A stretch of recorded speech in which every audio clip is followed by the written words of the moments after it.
Inahanap mga kababayan si Inday kahapon kasi nasa plenary na po yung budget deliberation ng kanyang opisina. Sabi ng mga congressmen, naghintayan niya kami ng 17 hours. Walang dumating pong Inday.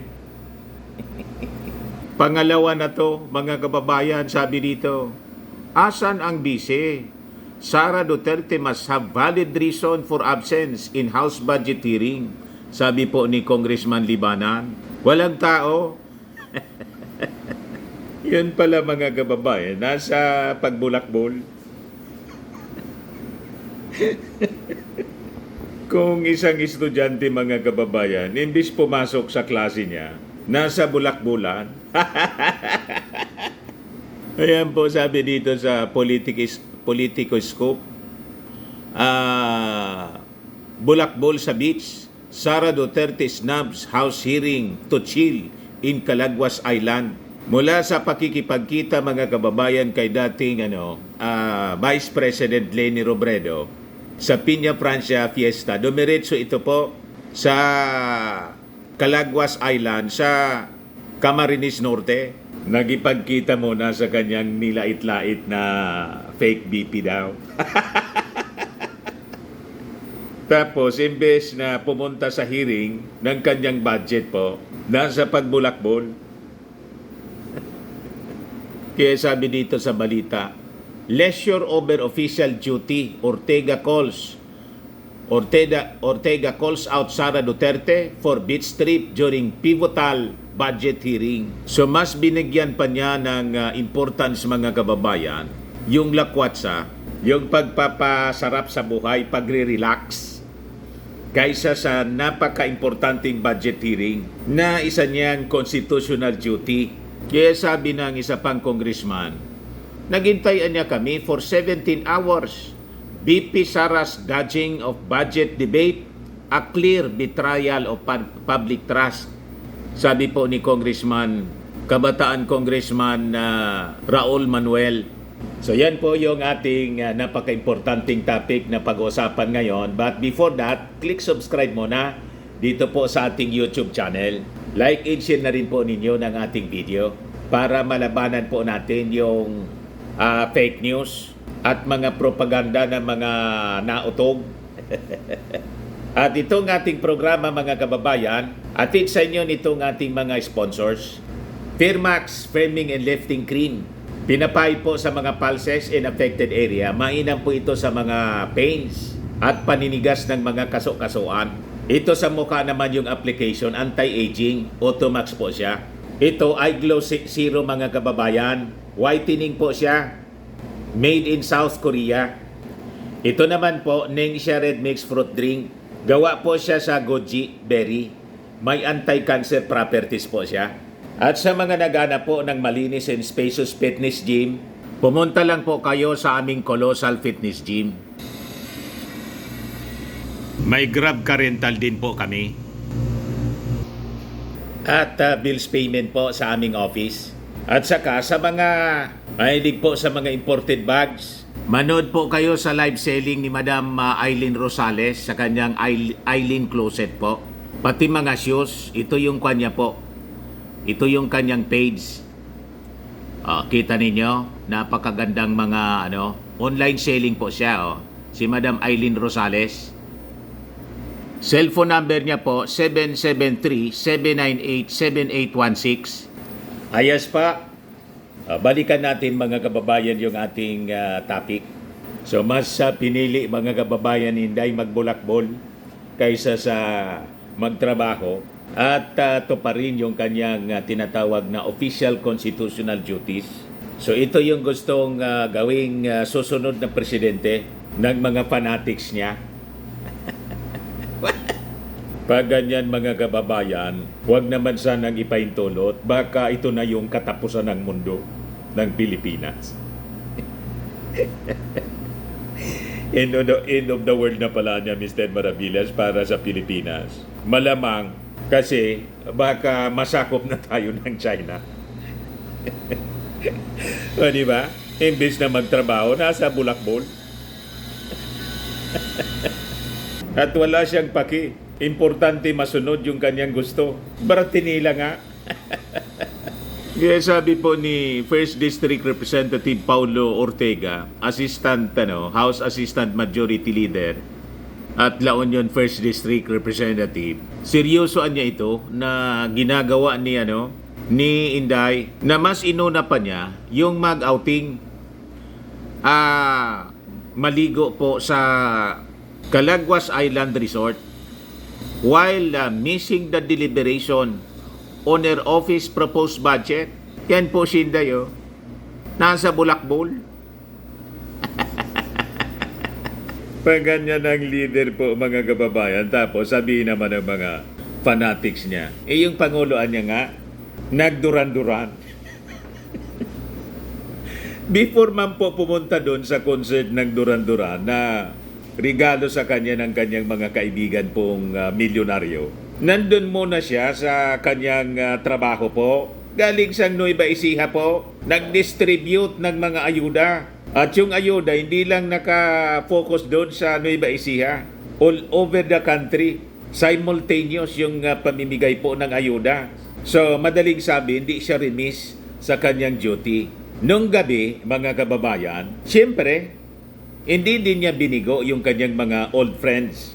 Nagregalo ng isang concert at no expense sa taxes ng mga Pilipino. Kaya fake news po yung mga pinapakalat nilang balita. Lalo na po ni Mr. Sasot na nagsabi pa, inudyukan yung mga uto-utong followers niya. Puntanaan niya kayo doon sa Marriott Hotel.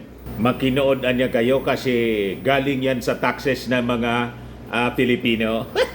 Ini kusing mga kababayan, walang binayaran yung gobyerno doon. Regalo ng mga milyonaryong kaibigan ng ating Pangulo. Pero ito mga kababayan, remiss sa kanyang constitutional duties. Yan sabi rito, leisure over fulfilling her official constitutional duties. Yan po ang sabi ni Congressman Paulo Ortega. Sa kanyang statement, sabi po ni Ortega, that if these reports are accurate, it is troubling that Duterte chose leisure over fulfilling her official duties to the nation. Nananadya po talaga si Inday. Napaka-rebellious ang kanyang pagkatao. Talagang gusto niyang galitin yung Congress para i-impeach na siyang tuluyan. Di ba? So sabi po ni Ortega, the budget deliberation niya is a critical process that ensures transparency and accountability in the use of public funds. Yung budget niya ng Office of the Vice President is not just a number. It represents the people's money. Kaya po ayaw mag-attend ng budget deliberation si Inday. Kasi ayaw niyang matanong kung paano niya ginamit yung kanyang pondo. Kahit po siya umiwas, mga kababayan, nasimula na yung investigation ng House Committee on Good Government and Public Accountability. Itatanong po sa Commission on Audit and other agencies of the government na may kinalaman po sa budget ng Office of the Vice President para ipaliwanag po. Hindi man po siya tatantanan kasi may obligasyon po siya na magpaliwanag, lalo't nakitaan po ng irregularities sa paggamit niya ng pondo. And this involves millions of pesos. Hindi nga lang pala, 125. Umabot na po ng 237 million yung questionable sa 500 million confidential funds ni Inday. Ganon katindi. Kaya iwas pusit po siya, mga kababayan. Kahit iwas pusit po siya, hahabulin siya ng ating mga congressmen. Ortega also stressed the importance of public officials demonstrating accountability and responsibility, especially when it comes to taxpayers' money. Tama po. Siya lang yung ganyan po, mga kababayan. Lahat ng mga departments nag-attend po, including the Office of the President, represented by Executive Secretary Lucas Bersamin. Pero si Inday po, talagang wala. Bakante po yung upuan. Lahat po mga Mga invisible staff, yung nasa mga multo. You see? Anong klaseng public official itong si Inday, mga kababayan? Isang masamang halimbawa sa ating mga mamamayang Filipino at sa ating mga kabataan. Kaya sabi po ni Ortega, while acceptable reasons for absence include personal emergencies or health issues, choosing to relax at a beach resort during a pivotal moment in Congress is a clear disregard for the responsibilities of her position. Tama po. Talaga pong total disrespect to the institution, to Congress ang ginawa po ni Inday. Ortega added that Duterte's absence has delayed the deliberation of the budget. The proposed budget of the Office of the Vice President was scheduled for 10 a.m. kahapon po. However, due to the absence of Duterte or her authorized representative, the deliberation has been deferred. This is not just about one office. Delays in discussions affect public trust in government institutions and hinder the delivery of essential services to the people, sabi po ng congressman. He noted that the representative sent by the Office of the Vice President lacked formal authorization and failed to explain her absence. Sabi po ni Ortega, Congress deserves the proper respect and transparency when it comes to official deliberations. Sending someone without any clear authorization or explanation does not help the situation. The Filipino people deserve an explanation. Public officials, especially those in high office, should lead by example in accountability, responsibility, and commitment to duty. We urge the Vice President to address this matter with urgency and transparency. Dagdag pa mga kababayan ni Congressman Ortega. O ngayon, sabi naman po ni Congressman Libanan, may nabasaan niya po akong report noong weekend nasa Calaguas Island sa Camarines Norte. Pero weekend naman yon. At ang importante ngayong araw, napakahalaga po ang budget hearing. Dahil ito po yung pinakamalaking piece of legislation na lahat naman po tayo busy at sa aking experience bilang mambabatas, pag budget hearing po, lahat ng heads of offices ay nag-attend. At kung hindi ka man mag-attend, kailangang may valid reason ka. Kung hindi ka man may valid reason, magtalaga ka ng responsabling tao na tatayo para sa iyo, para pag tinanong ka ay may masasagot. Nagpadala si Inday, wala mang clear authorization at saka hindi man kayang sagutin yung mga tanong. Nagpadala ka pa. Di ba? Pagkatapos, magpapapicture ka na talagang nananadya, mga kababayan. Magpapapicture ka na nandun ka, nasa lakwatsa, nasa pagbulakbol, nagre-relax ka sa isang resort. So, pinalalabas mo, mas importante yung pag-relax mo kaysa sa trabaho mo. Di mag-relax ka na lang habang buhay. Di ba? You have no business na magtrabaho sa gobyerno kung ganyan ang pag-ugali mo. Sayang pa sweldo. Kaya sabi po ni Libanan, sa ating trabaho minsan stressful, minsan mahirap, pero may obligasyon tayo sa taong bayan na kung may magtatanong, harapin natin. At ang minority naman ay pwedeng mag-scrutinize, kumampi, mag-oppose. At the end of the day, ito ang proseso ng ating demokrasya at proseso ng ating konstitusyon at ng ating batas. Tama po. Yung sa National Security Council nga po ng budget, ginisa ng mga militant, congressmen, minority bloc, sinagot naman po ng maayos. Kahit kumontra pa yung minority, lumusot pa rin yung budget. Kasi alam naman po natin kung ano yung agenda po ng minority bloc, yung mga leftist. Kilala na natin kung bakit sila kontra sa national security budget. O, di ba? At laging bukang bibig nila yung red tagging. Ayaw nilang tinatawag na red, pero red sila. Ganun ang tao. Kung anong kulay, ayaw niyang ayaw na tinatawag ng totoong kulay. Pero just the same po, sinagot ng matino ng ating mga security officials. Sabi po ni Kabataan, Party List Representative Raul Manuel, 17 hours anya kami na naghintay. Ito yung gumigisa po sa mga alam na natin kung anong kulay nitong Kabataan Party List. Pero kasi party siya ng Congress, any democracy. Lahat pwedeng magsalita at pwedeng magtanong, pwedeng kumontra. Yun ang ayaw ni Inday. O diba? Kaya delikado po. Kaya sabi po ni Raul Manuel, this is a clear betrayal of public trust as every elected official is accountable to the electorate and thus obliged to answer any question that concerns public interest. Kaya sabi po ni Deputy Majority Leader Pangasinan 6th District Representative Marlene Peremicias Agabas na of all agencies na nakalista sa plenary deliberation, itong Office of the Vice President yung di natuloy.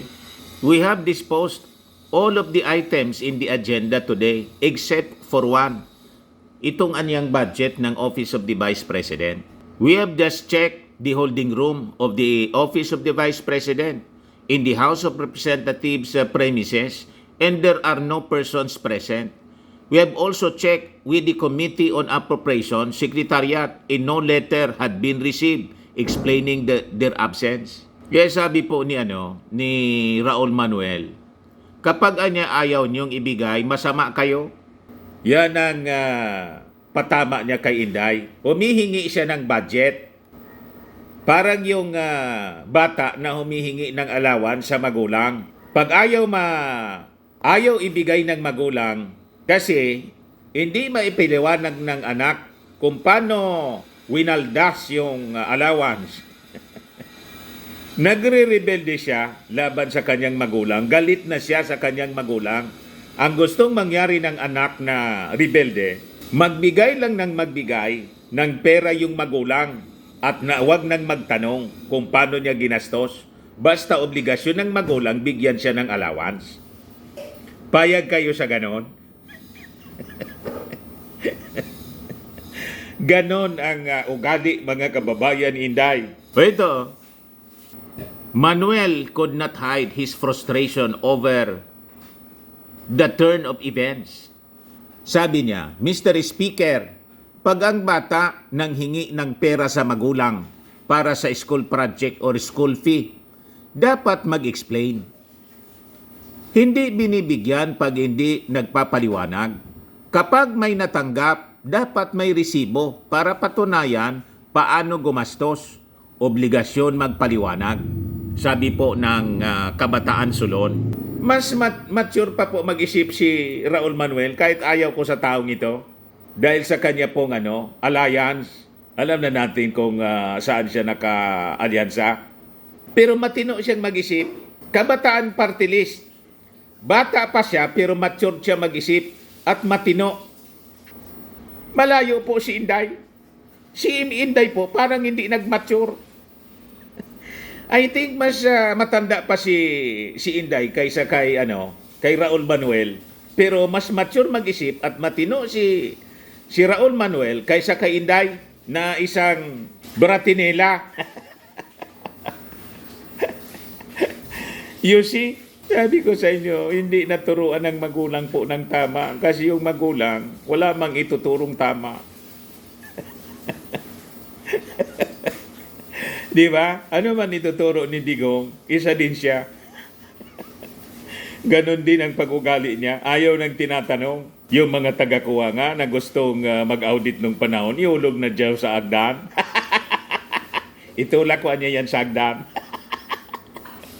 Ganon katindi po.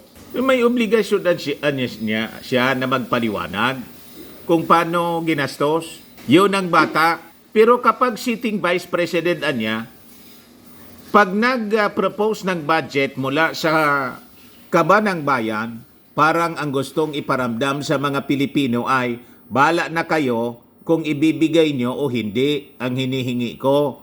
Pero kapag ayaw ninyo ibigay, masama kayo.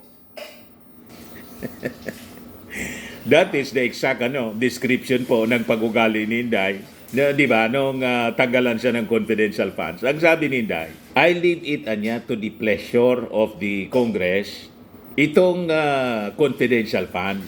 Di yung pleasure po ng Congress, tanggalin po kasi mas kailangan po ng mga security agencies ang additional funds para sa confidential funds. Doon nagsimula po yung pagtantrums ni Inday. Nag-amok. Tinawag si Martin pong tambaloslos at nag-speech siya po. Sabi ni Inday sa kanyang speech as reported by Phil Star, mga kababayan. This is a picture of national security. This is a picture of confidential funds. Anyone who attacks or undermines funds allocated for peace and order is naturally assumed to have insidious motivations. Such actions go against the protection and well-being of the citizenry. Those who seek to compromise the security and development of our nation jeopardize the very fabric of our society and hinder our progress.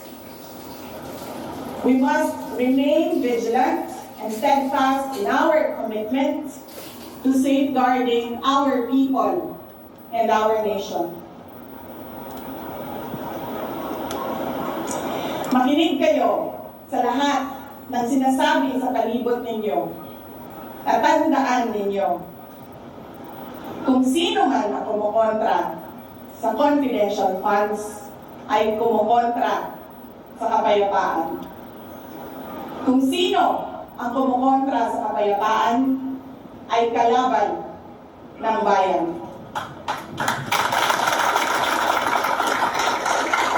Ang kontra daw sa sa confidential funds, kalaban ng bayan. Iyon ang waldas ng confidential funds. Anong tawag po ninyo? Kaya niya, Mr. Maravillas, ang lumulon ng confidential funds in 11 days, pusit.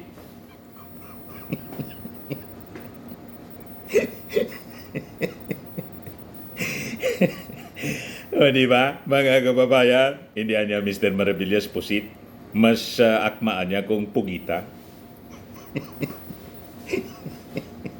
Mahabaan niya yung tentacles ng pugita at mas malaki yung bibig. At mas maraming tinta yung binubuga ng pugita kaysa sa pusit. Kaya nga po nasa dagat siya. Mas pinili niya na maglangoy sa dagat kaysa sa i-defend yung budget. Yan ang kanyang natural habitat.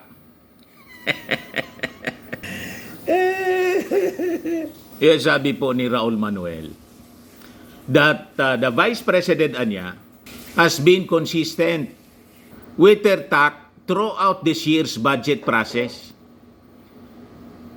He said she was evasive during the Committee on Appropriations hearing she attended last August 27 and no-showed the panel's follow-up hearing last September 10. Noong September 18 naman niya, during the inquiry ng Committee on Good Government and Public Accountability on the OBP's fund usage, itong si Inday attended but refused to take her oath and left early. Ayaw pong manumpa na magsabi ng totoo at pawang katotohanan lamang. Ang ibig sabihin po, wala man siya pong plano na magsabi ng totoo. Yan ang ibig sabihin. Pag ayaw mong manumpa na magsasabi ng totoo, din nandun ka sa kasinungalingan kasi. Manuel also chided Vice President Duterte for repeatedly brushing off the criticisms hurled at her and their office regarding budget usage as political attacks. Tinatanong lang po, political attacks na, paninira daw sa kanya. Gumawa kasi ng kasiraan. Kaya ayaw mong tinatanong ka. Kaya sabi nga natin, ang lahat na kinasadlakan po ni Inday at yung mga kaalyado niya, sila man lang po ang may gawa. Tama itong sabi ni Melchor Vergara po, na isang Marcos supporter. Sabi niya sa kanyang post, DDS, sabi daw ng DDS, hindi mo kailangang siraan si Sara. Ang sabi daw naman niya, oo naman, matagal na siyang sira. Sinishare ko lang yung proof. Tama. Sa totoo lang po, kahit nga po ako, ina-accuse akong sinisiraan ko daw yung mga Duterte. Hindi mo man kailangang siraan yung mga Duterte. Sila yung may gawa ng kanilang kasiraan. Pati si Harry Roque. Sino ba pumasok doon sa mga problema involving Pogo operations? Ako ba yung nagsabi sa kanya, pumasok ka sa Pogo? Wala mang nagsabi sa kanya. Siya yung pumasok sa illegal Pogo operations. Ngayon, iniimbestigahan siya, wanted siya. Pati yung kanyang asawa po, iwa-wanted na rin. Bakit isisisi niya sa Congress? Siya yung gumawa ng masama. So, kailangan niyang panagutan. Parang si Pacquiao. Sino ba yung nag-udyok sa kanya na i-rape yung mga members niya? Mag-engage siya sa human trafficking, money laundering. May nag-udyok ba sa kanya? Lahat ito kagagawa niya. Yung si Digong, bakit siya iniimbestiga ng ICC? Nag-ijiki siya po. Damay pati si Bato. O ngayon, si Bato din, iwas pusoy. So lahat itong kinasadlakan nila, sila man lang po ang may gawa. Tapos sasabihin nila, sinisiraan sila. Kayo ang gumawa ng kasiraan, nagkikwento lang po kami. Tama? Ang paninira po galing sa inyo. Sinisiraan ninyo yung ating Pangulong Bongbong Marcos. Tinawag ninyong bangag, adik, pulboronic. Ayon, yung pulboron video ninyo na patunayan fake. Yun ang klaradong paninira po. Pero kami, wala kaming ugali na manira ng tao. Kami po, nagkikwento. Ako, halimbawa, journalist kasi po ako. Ang journalist, nagkikwento talaga. Hanap buhay namin yung magkwento ng totoo. Kaya po, kung yung mga kwento namin, kontra sa kwento ninyo, ang ibig lang sabihin yan, yung kwento kasi ninyo, kasinungalingan, nababasag ng aming kwentong totoo. Tama ba? Ngayon, sabi dito, Agabas clarified that shortly before 10 a.m., kahapon po, the head of the legal office ng Office of the Vice President along with 2 other individuals arrived at the session hall. However, anya, they did not possess any written communication as required by our rules authorizing them to represent the OBP. Kita ninyo, nagpadala po ng tao pero hindi man otorisado, talagang nananadya po. Para ang sisihin po, yung Congress, hindi nila pwedeng paikutin ang Kongreso. Kasi yung Kongreso po, mga magagaling ang nandadyan, mga matatalino. The trio anya left and did not come back. The Pangasinan Solon then made a motion to instead tackle the OBP budget as part of the plenary debate on Thursday at 10 a.m. So ngayong Thursday sa Huwebes po, Senior Deputy Speaker Pampanga 3rd District Representative Aurelio Dong Gonzales, the presiding officer at the time, carried the motion. After nobody objected to it, the session was suspended at 2:56 a.m. Imagine mga kababayan, inabot ng umaga yung sesyon ng Congress, 17 hours naghintay kay Inday. Si Inday po nagpapasarap. Nasa beach. Kaya dahil po sa pag-ugali ni Inday, pabulusok po yung trust rating niya. Ayan po yung latest satisfaction rating pala. Satisfaction rating of top government officials. O siya lang po yung pabulusok ko. Tangeri survey, sabi dyan, Ferdinand Marcos, 40... Ito po, trust rating pala.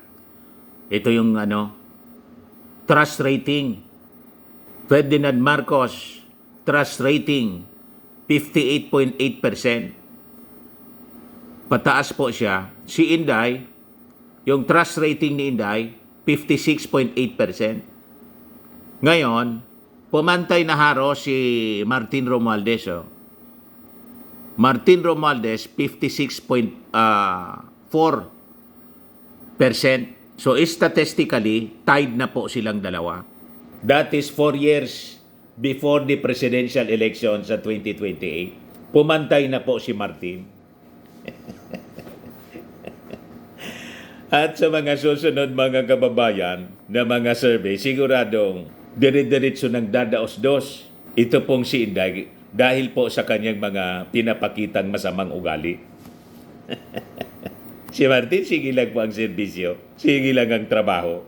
Tumutulong sa ating Pangulong Bongbong Marcos, kaya pataas ng pataas yung kanilang trust ratings po.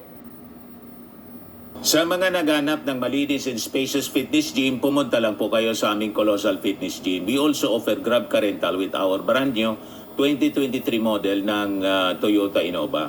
We also accept booking for those who are planning to travel via PAL, Cebu Pacific, and other airline companies, local and international, and bills payment for Meralco Bills, PLDT, Aleco Bills, etc.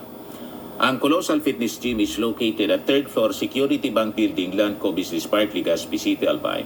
For inquiries, look for Chilon Maravillas. Contact number 0966-802-0949. Yan yung aming Innova. Lagi na pong matao sa amin. Pati mga foreigners po, tingnan ninyo. Mga British tourists sila. Ang lalaki ng katawan na, mga kababayan, nag-gym sa amin. Ito naman po, Indian National. Ito mga mga European sila. Ito naman yung bago naming product na binibenta online, iGlow Serum. Whitening po siya galing sa South Korea. Tingnan ninyo yung epekto sa aking anak na architect entrepreneur, Riz Maravillas. For inquiries, look for Riz Maravillas on FB. Ito naman po, Firmax Firming and Lifting Cream. Pinapahid po ito sa mga pulses and affected area. Mainam po ito sa mga pains at paninigas na mga kaso-kasuan. Ito po, Automax Radiant Serum. Sa mukha naman yung application. Anti-aging po siya. You will look 10 years younger than your age. Sa mga cancer patients naman po, baka lang gusto ninyo itong itry. Nengxia Red Mix Fruit Drink. Hindi man po siya gamot, food supplement siya. Kaya lang, gawa siya mga kababayan sa Goji Berry. Yung Goji Berry may anti-cancer properties. Yung mga inquiries ninyo, dumiretso na lang kayo sa aming messenger sa Facebook para masagot namin agad. Ayos po. Ako po si Dante Maravillas. Bye-bye. God bless.